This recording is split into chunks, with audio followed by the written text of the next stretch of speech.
I got a letter from the Army saying, "What are you doing?" or the draft board.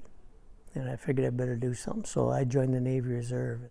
And when you got the letter, I knew they were after me, and so I joined the Navy Reserve. I joined on a Monday night, and on Wednesday I got my letter to report for my Army physical.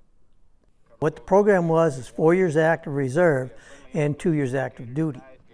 So, but it gave me the opportunity to make rank and to get what we call Class A school. So in other words, I went to school from the reserve when I went on active duty.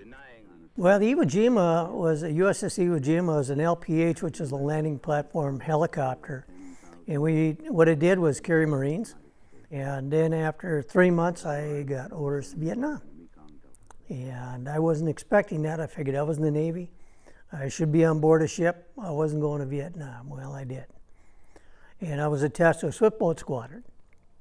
And swiftboats at that time, they were 50-foot gunboats essentially, and they handled the shallower water.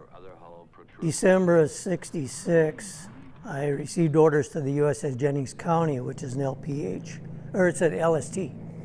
And we were upriver in Vietnam. We were up the Ba Sac River. We were actually anchored off of what was called Dung Island. We were a mother boat to the PBRs, which are 33-foot speedboats. And they were heavily armed gunboats, and they would actually run the river.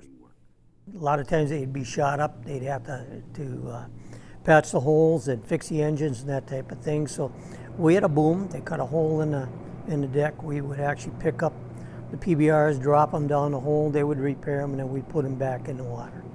We were off of Dung Island, and Dung Island was a haven for the Viet Cong. And so we had a boat that went around us, and it had 30 caliber machine gun on it, and it would shoot the stuff floating down the river. And one night they fired I don't know if it was a mortar or a RPG or whatever, from the shore, and it lit between our boat and the ship. So they just missed us. We weren't safe sitting out there in the river. So we'd be out there in the middle of the night too, blacker than the inside of a cat, and we would watch the gunboats on the shore, shooting all the tracers. We'd watch the SEAL teams where they would do their ambush. You'd see all the red tracers bouncing off the water.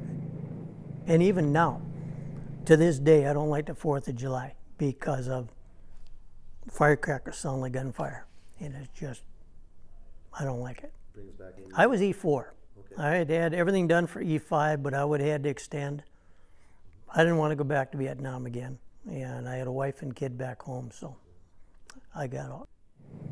I jumped PBRs all the way up to Saigon, which is about 90 miles, and I flew back in a plane load of coffins. It didn't bite me until 50 years later, and I didn't know what was going on. I would have flashbacks, and anxiety, that type of thing. So, and then I went up to the VA, and I talked to a couple of the therapists up there and found out what it was. So I'm better now.